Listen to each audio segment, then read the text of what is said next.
everyone. Welcome back to 5th grade math. Today, I want us to spend some time just being absolute math nerds, okay? So one of the things I like to do is to figure out why different tricks, different things we use, algorithms work, okay?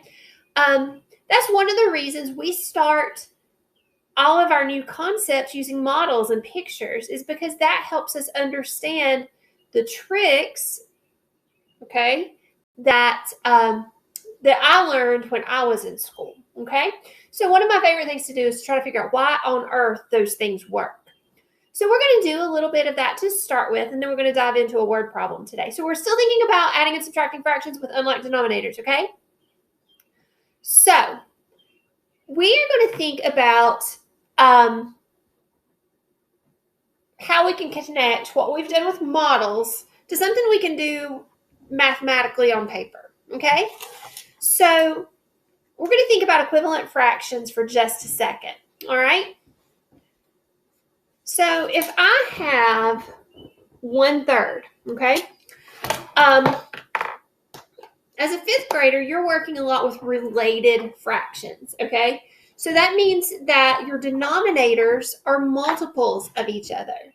So multiples of 3, like 3, 6, 9, 12, okay? You guys are working with 3s, 3rds, 6s, and 12s, okay? But multiples of each other.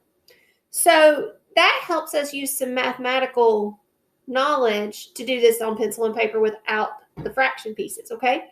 So if I wanted to take my thirds and cut it where it's sixths, based on the pictures that we've drawn this week and last week, so if I have thirds and I wanted to cut it into 6 parts instead of 3 parts, I could do another cut this way, right?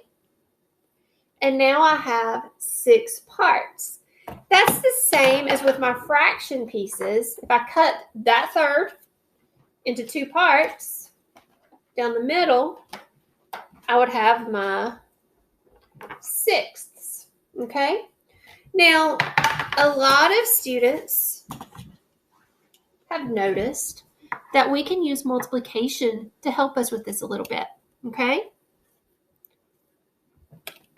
So if I wanted to change my thirds to sixths, I know that 1/3 is the same as 2/6 based on my model and pictures. So if I look at how these numbers are related to each other, I notice that if I multiply 1 times 2, that gives me 2. And the same thing at the bottom, 3 times 2 is 6. So there's a relationship with multiplication, okay? Let's see if that continues to work, and then we're going to talk about why, okay? We'll talk about why that works. So let's do our thirds. Let's do 2/3 and change it to 12ths, okay? So if I do it with a model, and I have my 2/3, I know that if I cut it in half like I did earlier, that gives me 6. I partitioned it into sixths. But if I wanted to change it to 12ths, I would have to take each of those sixths and further cut them. Now I have 1, 2, 3, 4, 5, 6, 7, 8, 9, 10, 11, 12 parts. So 2/3 is the same as 8 of those 12ths. Now, if I look at that with my fraction pieces, in order for me to change thirds into 12ths, I know it's going to take me cutting it, partitioning it, and then partitioning it in half again. So my 1/3 is going to be equivalent to 4/12ths. And if I have 2/3, that's going to be another 4/12ths, right? So I'm matching it up with my fraction pieces. I'm matching it up with my model.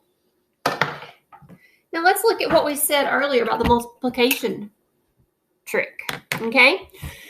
So I took my third and I cut it into 4 pieces to make 12ths, right?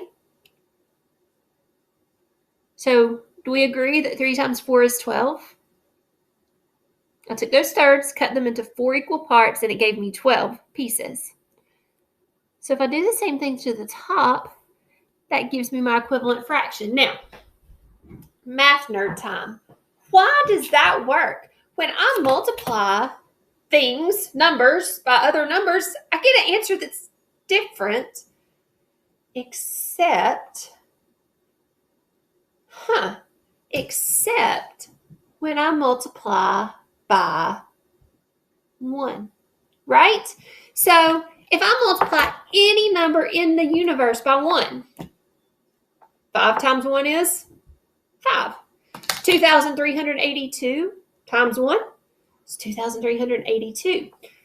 So how am I getting these fractions that are equal if I'm multiplying by something that's not by 1? Glad you asked.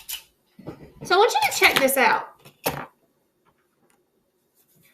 want to think about my 2/3 again for just a second.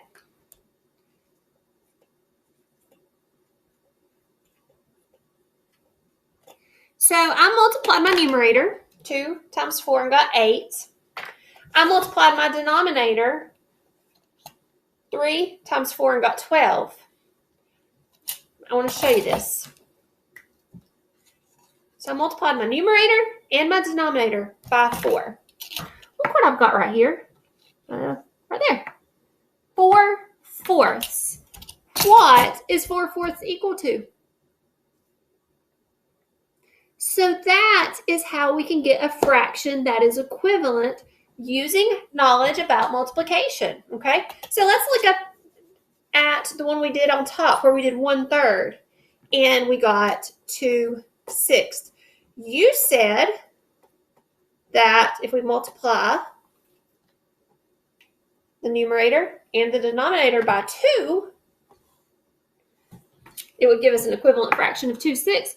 What is 2/2 equal to? 1. So when we're finding equivalent fractions, all we're really doing is multiplying that fraction by 1. Pretty cool. So that was just a math nerd moment, okay? So let's dig into a word problem, and we're going to use fraction pieces as we need them. We're going to use models as we need them, but we're going to also use that new knowledge about using multiplication, multiplying our fractions by 1 to get a fraction that is equivalent or has the same value, okay? So really, really long word problem today, okay? So that is going to be really hard to see. Maggie carried 3 bags of groceries in from the store. The first bag weighed 3 7/12 pounds. The second bag weighed 1 1/6 pounds. The third bag weighed 1 2/3 pounds. All right. So she carried the first bag in her left hand and carried the second and third bag in her right hand. How much more weight did she carry with her left hand? Oh, my mercy, that's a whole lot of words there. So I'm going to kind of put it in my own thinking. Maggie's got the grocery bags, okay? She's got 1 bag in her left hand, 2 bags in her right hand. And we are going to compare to see how much more weight she has in her left hand. So I can draw a model for this so I know what kind of math I need to do. So her left hand, I'm going to put an L for left. She carried the first bag and it weighed 3 7/12 pounds. Okay? In her right hand, she carried 2 bags. And it says that they weighed 1 1/6 pounds and 1 2/3 pounds. So we are trying to find out how much more weight she carried in that left hand than the right hand. So we're looking at this part right here, okay? I want to move you a little bit closer. It'll be easier to see maybe. Okay, so we're looking at this part right here, Okay? So, I want to know, first of all, how much did she carry in her right hand? So I'm going to use that multiplication knowledge that we just used, okay? So I know that I'm going to need to combine or put together those two bags in her right hand. So I'm adding 1 1/6 and 1 2/3. Now, they have different denominators. I could use a model and change those 2/3 into sixths, or I could use my multiplication and do this way because I'm taking each of these and splitting them into two parts, and I'm multiplying that fraction by 1. That's the trick. All right, 2 times 2, 3 times 2. Does that match my model? 4/6. So really, I'm adding 1 1/6 plus 1 4/6. And that gives me a total of 1/6 plus 4/6 is 5/6. 1 plus 1 is 2. So I know that this part right here is 2 5/6. So to compare that, we're going to have to use some subtraction. So my subtraction problem is going to look like this. 3 7/12 subtract 2 5/6. Now, if I'm thinking about this, I notice first thing that my denominators are not the same. I've got to get them where they're the same. So I'm going to use that same idea.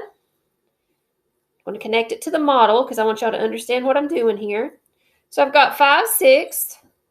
I can change my sixth into twelfths by cutting them in half like that. And that gives me 10/12.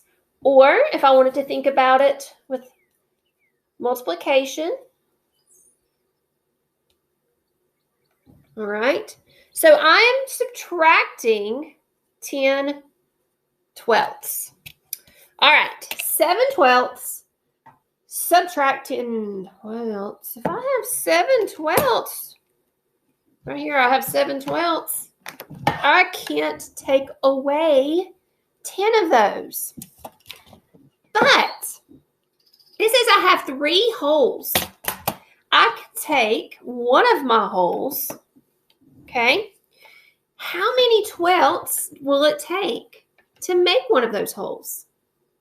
Well, my denominator tells me 12 twelfths make up a whole, okay? So if I take my 3 wholes, and I'm going to take one of them and break it into 12 twelfths. Now I have 19 twelfths. I can do 19 twelfths, subtract 10 twelfths. That gives me 9 twelfths.